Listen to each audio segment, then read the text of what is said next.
PCC के chief Govind Singh Dotasra आज नागौर जिले के खीमसर तहसील के गांव चावंडिया सामाजिक दौरे पर रहे। इस दौरान डोटासरा नागौर में कुछ समय के लिए नागौर कांग्रेस कार्यालय में रुके, जहां नागौर जिले के कांग्रेस जिलाध्यक्ष हनुमान बांगड़ा की अगुवाई में डोटासरा का भव्य स्वागत किया गया। इस दौरान नागौर कांग्रेस के सभी मंडल अध्यक्ष, पदाधिकारी व बड़ी संख्या में कांग्रेस कार्यकर्ताओं की उपस्थिति रही। पीसीसी चीफ गोविंद सिंह डोटासरा ने यहां मीडिया कर्मियों से बात करते हुए कहा कि हमने इस बार राजस्थान सरकार को प्रत्येक जनहितैषी मुद्दों पर सदन में सरकार को आईना दिखाया है। राजस्थान में सरकार नाम की कोई चीज बची ही नहीं है। सरकार के मंत्रियों से सवालों का जवाब नहीं दिया जा रहा है। डोटासरा ने कहा कि सरकार पंचायत और निकाय चुनाव को बैकफुट पर है। इनको पता चल चुका है कि निकाय और पंचायत चुनाव बाद में भाजपा का सुपड़ा साफ होने वाला है। डोटासरा ने पंचायत और निकाय के परिसीमन को लेकर भी सरकार पर जमकर हमला बोला। डोटासरा ने वर्तमान वैश्विक स्थिति पर कहा कि जो हालात देश और दुनिया में अभी बने हुए हैं वो सभी के सामने हैं। डोटासरा ने कहा कि बाड़मेर रिफाइनरी को शुरू नहीं कर पाना सरकार की बड़ी विफलता है और यह सिर्फ इसलिए रिफाइनरी चालू नहीं कर पा रहे हैं क्योंकि देश के यशस्वी प्रधानमंत्री नरेंद्र मोदी के पास रिफाइनरी का उद्घाटन करने का समय तक नहीं है। आज यदि बाड़मेर में से तेल उत्पादन होता तो जो तेल और गैस की किल्लत अभी हुई है उसमें देशवासियों को राहत मिलती, लेकिन यह डबल इंजन की सरकार सभी मायनों में फेल साबित हुई है। और डोटासरा ने भाजपा पर गंभीर आरोप लगाए।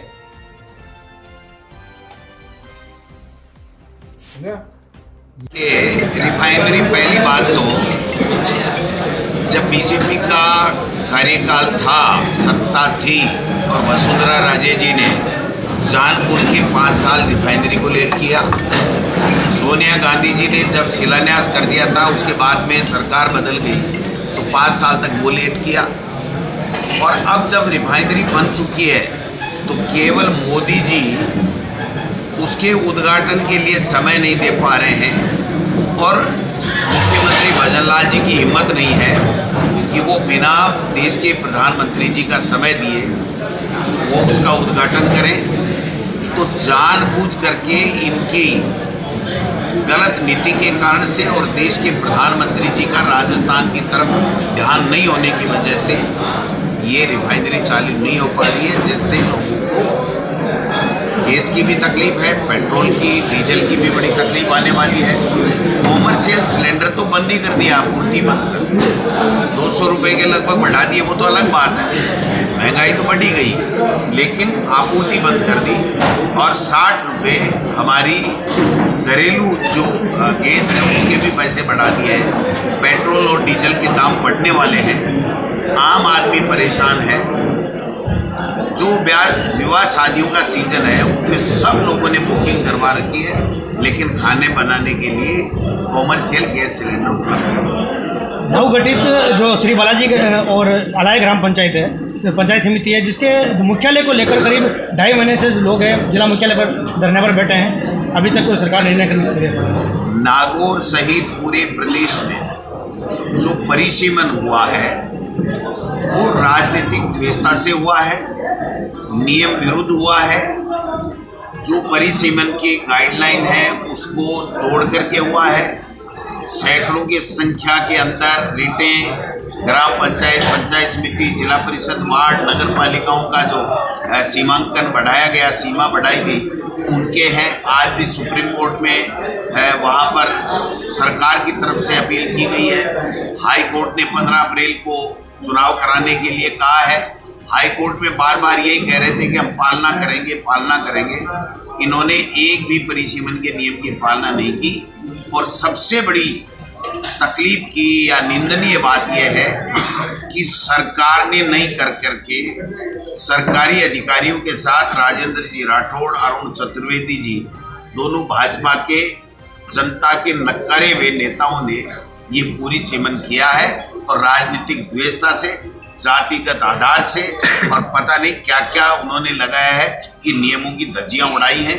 राजस्थान की जनता देख रही है, आने वाले समय में इनको सबक सिखाए। सर, वर्तमान सरकार है जो पंचायत और निकाय चुनाव में 3 बच्चों को लेकर जो उन्हीं की सरकार ने रोक लाई, उस पर ऑफिस संशोधन किया। देखिए, ये तो वोटों के लिए कुछ भी कर सकते हैं। जब सरकारी नौकरी में कोई व्यक्ति नया बच्चा जाना चाहता है तो उसके 2 से ज़्यादा बच्चे होते हैं, वो सरकारी नौकरी में नहीं जा सकता। अगर चिकित्सा एवं स्वास्थ्य विभाग की कोई भी योजना हमारी गर्भवती माता बहन को या बच्चा होने के बाद में कोई भी योजना का लाभ है, वो 2 बच्चों के बाद में नहीं मिलता है।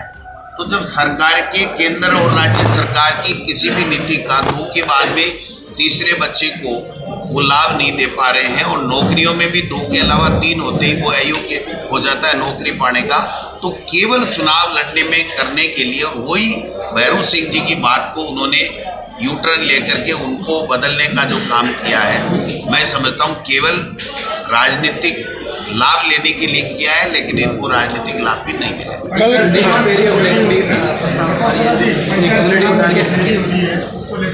दोनों बातें करूँगा। डिस्टर्ब एरिया की बात यह है कि यहाँ कौन सा एरिया डिस्टर्ब है भाई साहब? ये डिस्टर्ब करने के लिए डिस्टर्ब एरिया बिल लाया गया। गुजरात की मॉडल पे हिंदू मुस्लिम कर करके और हम राजनीतिक रोटियां हमारी सेकते रहे, इसके लिए ये बिल लाया गया है। मैंने कहा है पार्टी के प्रदेश अध्यक्ष के नाते कि जो ही हमारी सरकार 2028 में बनेगी, ये बिल राजस्थान में लागू नहीं रहेगा। एक मेरे मित्र ने पूछा है कि पंचायत राज चुनाव नहीं कर, इनका सूपड़ा साफ होगा, इनको पता है, इनकी आईबी की रिपोर्ट है, इनकी दिल्ली की आईबी की रिपोर्ट है कि तुम्हारा सूपड़ा साफ होगा। पंचायत राज में लोग जो है वो गांव में बैठे हैं कि आपने 2 साल में हमें ठगने का काम किया है, हमारा शोषण किया है आपने, और आपने किस नाम से, भजनलाल जी के नाम से किसी ने वोट लिया था क्या? बताओ बीजेपी के एक भी नेता का नाम, एक दिन एक भाषण बता दो किसी बीजेपी का विधानसभा में। तो ऐसे करके वोट आपने दूसरे हिसाब से लिए और उसके बाद में शासन आप दे नहीं पा रहे हो, सुशासन आप दे नहीं पा रहे हो, तो लोगों में तकलीफ बढ़ी है। इसलिए लोग इसको सबक सिखाएंगे, लेकिन जानबूझ करके ओबीसी आयोग को ये कह रखा है कि हमने आपको बनाया, आप तो रिपोर्ट ही मत देना, वरना 9 महीने का काम ही नहीं, केवल सर्वे करना है। सर्वे करने के लिए मैं 7 दिन में पूरा का पूरा सर्वे करके दे सकता हूँ। जनाधार मेरे पास में है, स्कूलों का रिकॉर्ड मेरे पास में है, सरकारी योजनाओं के आंकड़े वर्ग सहित मेरे पास में है। अगर मुझे कोई कहे तो मैं 10 आईटी की टीम के बच्चे लेकर के बैठ करके मैं 10 दिन के अंदर अंदर पूरे प्रदेश का पंचायतवार, पंचायत समितिवार, जिलावार जब डाटा सर्वे करके दे सकता हूँ, तो ये क्यों नहीं 9 महीने में क्यों नहीं कर पा रहे? और आपने देखा होगा कि हर बार आयोग का एक ही बात आया था शुरू के 6 महीने में कि हमें बाबू नहीं दे रहे, हमें गाड़ी नहीं दे रहे, हमें कंप्यूटर नहीं दे रहे, हमें कुछ भी नहीं दे रहे, तो हम कहाँ से करेंगे?